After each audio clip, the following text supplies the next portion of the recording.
All right, everybody. Today I wanted to discuss the big, beautiful bill and how, in my opinion, it's going to be an absolute disaster for gambling. Here's why. So right now in the US, there is a tax on gambling winnings of 30%. Now, I have done a video earlier where I discuss how gambling tax in the US works in more detail. So if you're interested, feel free to give that one a watch. But this new bill has one big change that, in my opinion, will mess everything up. So at this point, you're able to deduct your gambling losses against winnings in a previous calendar year. So for example, if you win $100,000 as a slot machine jackpot, and then you go to the tables and lose it all back during the same year, you could write off your losses against your winnings and pay zero tax. The new big, beautiful bill proposes to limit your ability to deduct losses to 90% of your losses against your winnings. Under these new proposed changes, if you win $100,000 on a slot machine, like let's say you hit a hand pay, you hit a progressive jackpot, that's $100,000. You go back to the blackjack table and you dump it all back, so you won nothing. Under these new proposed changes, there is $10,000 in income that you now are subject to taxation on. So technically you would owe $3,000, although you didn't win anything.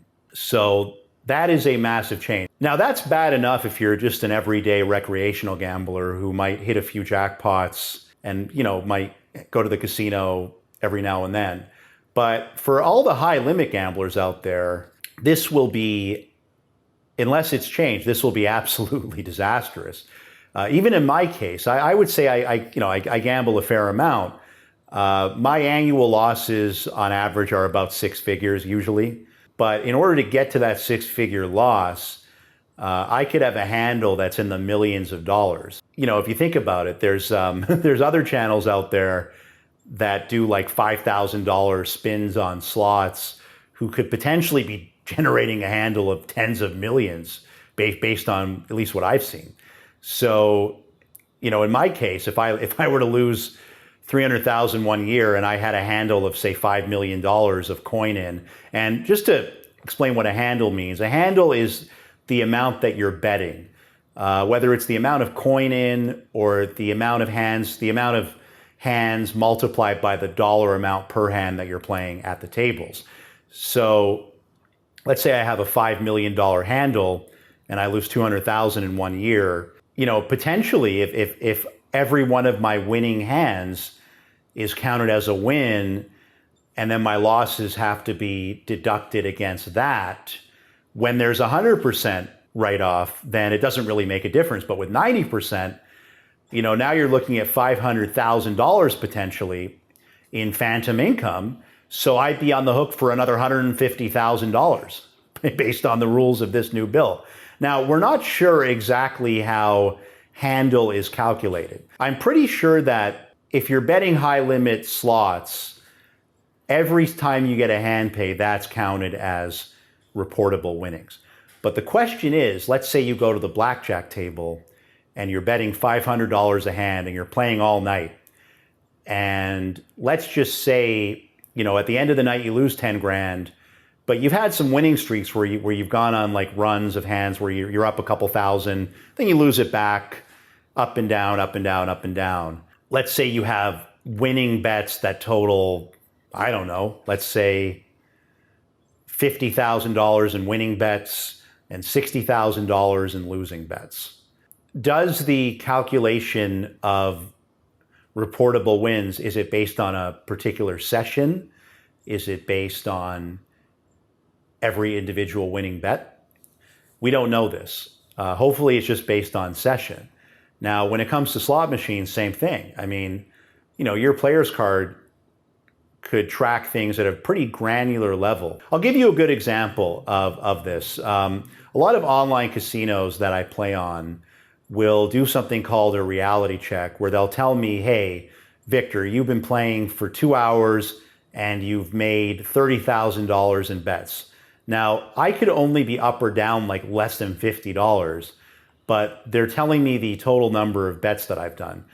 a lot of the time, the ratio between how much you're up or down versus the amount of total bets that you've made is super high when you're playing games like video poker, because it's relatively low volatility and the RTP is almost 100%. So are they going to count every single winning bet, whether it's 1x, as wins, and then deduct that against my losses, or deduct my losses against those winnings? And then let's say at the end of the year, if I only won $100, I owe $30 to the IRS. But with these new rules, now I could have, in that session, I could potentially have 30,000 in winning bets against, a maximum $27,000 in losses. So now I have a $3,000 phantom income, of which 30% is taxable. So now you're telling me I owe $1,000 for that particular video poker session. So it's very ambiguous and it makes no sense. It's actually very surprising to me that this bill came about under the Trump administration. Now, I know there's been a lot of debate between Elon Musk and Trump regarding how this bill will actually balance the budget, balance the U.S. economy over time, where Elon Musk was saying that, you really have to cut spending, and this bill increases spending. It's essentially a tax and spend bill, something that you see out of a more progressive administration. And Trump was saying, well, the tax cuts will offset any increase in spending over time. So there's that debate. Maybe I'll do a video about that. But at this point, all I'll say is that there's definitely a disagreement between Donald Trump and Elon Musk regarding this bill. But one area where there will not be any tax cuts is obviously gambling. There'll be basically a significant tax increase when it comes to gambling. And I'm pretty surprised at the fact that someone like Donald Trump, who's owned casinos, who clearly understands the gambling industry and understands how business and finance work, would insert such a ridiculous provision into this bill. I'm not sure if he even read, is this something that he was behind, or did some bureaucrat who has no understanding of how gambling works just kind of let that slip in? Another interesting fact is that Trump's biggest donor, I believe, was Miriam Adelson, and most of her fortune comes from the gambling industry. So I'm not sure how she feels about a rule like this, which is on its face so destructive, so detrimental to the gambling industry and gamblers in general. It doesn't make sense to me. I mean, it just goes to show that, if she's against this, then even being a mega donor can't protect you against big government overreach. Now, there is some good news, like one little bit of good news that really doesn't offset this sour situation, is the fact that I believe the IRS is finally planning on raising the hand pay limit from $1,200 to $2,000. I mean, I guess it's better than nothing. So according to Grok, $1,200 in 1977 was worth $6,336. Okay, so now they're raising it to $2,000 in today's dollars. I mean, an increase like that is really, I would consider that to be an insulting amount. I mean, it's better than nothing, sure, but I mean, at least raise it to $5,000. But yeah, at least they're doing that. And looking back over my years of gambling, I've probably had hundreds of hand pays within the range of $1,200 to $2,000. So I guess that helps a little bit. I personally am a Canadian citizen. I'm a Canadian resident. I live in Canada. So this won't affect me as much as it would affect the average American, just because I could gamble in Canada and my online gambling is in Canada, where it's legal. But I do go to Las Vegas quite often to film. And in Las Vegas, I am, of course, in the US, I'm, of course, subject to US gambling tax rules. And as a Canadian, the 30% withholding, the 30% tax results in an automatic 30% withholding, which I then have to claim back at the end of the year. So based on this 90% write-off rule, I'm going to definitely lose a significant amount of money not being able to write off the full amount. So that sucks. But I can only imagine how brutal it's going to be for Americans, especially high-limit gamblers, high-limit channels who focus a lot on slots.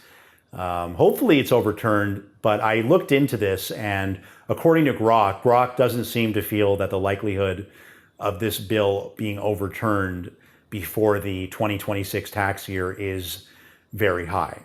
You know, a lot of people have said and will continue to say that gambling is a sucker's bet. I disagree. I think, you know, if you're gambling for entertainment and you don't expect to win, especially if you're playing house edge games, then it's a fun activity. It's entertainment like anything else. I mean, you don't expect to go out drinking and not spend money. These new proposed changes, in addition to the existing 30%, which I think is ridiculous. If you think about it, paying 30% tax on gambling winnings is a tax on income that's already been taxed. I mean, I'll give you an example. Let's just say you're earning a salary. You get taxed on your salary. You put it into an investment. The investment makes money. You cash out that investment. You pay capital gains. Now you have some extra money left over. Whatever's left over that, you decide to go to the casino. You get lucky and you win $10,000. Now, assuming you don't give any of it back, now that money is taxed again at 30%. So it's really, I mean, it's crazy. It's crazy. Even in high tax countries like Canada or the European Union, for the most part, they tax you pretty heavily on income, but at least they don't tax you on gambling. But that being said, I mean, you know, like a lot of the games that I play, I'll play video poker, I'll play blackjack, craps. The house edge in many cases is significantly less than 1%. And you compare that with, you know, 30% tax on winnings. Now you have to win to trigger that, but now 10% phantom income. I mean, that 10% absolutely dwarfs the house edge on so many games. So it becomes, you know, more of a question as to whether gambling is a sucker's bet, will be a sucker's bet once this is implemented. I don't know. I mean, I can't really argue with that. If people say it's a sucker's bet when you can only write off 90% of your losses. I think this is going to be an absolute disaster for the gambling industry. But let me know in the comments, guys. Let me know if you agree with my negative assessment of this. If you have a more positive spin, if there's something I'm missing, if there's details that I'm missing, please let me know in the comments. I do plan on doing more of these commentary videos going forward. So if you like this kind of content, please like and subscribe, and we will see you in the next one. Bye-bye.